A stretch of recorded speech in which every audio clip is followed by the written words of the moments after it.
પેલા કાંઈ નહોતી જાણતી માં, એક અભણ માં હોય અને એને કાંઈ આવડતું ના હોય, પણ કદાચ કીર્તન આવડતા હોય ને કીર્તન ગાતા ગાતા ઈ એના સંતાન માટે ગોદડી બનાવતી હોય ને, હે પેલાના ઈ ગોદડી બનાવતી હોય ને ઈ ગોદડીની અંદર એક એક કપડું એક એક ઘરના સભ્યોનું હોય, એમાં પાછું બીજાનું હોય નહીં, એના પિતાનું એક કપડું હોય, પોતાની સાડીનો છેડો હોય, બેનની ચૂંદડીનો કટકો હોય,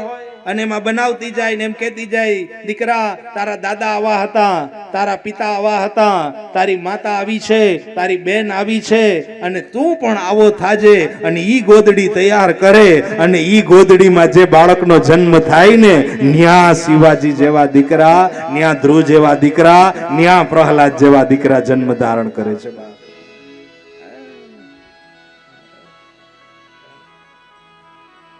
એક સંસ્કારોનું સિંચન હતું. હવે આપણે ગોદડીયું બનાવવાની જરૂર નથી, હે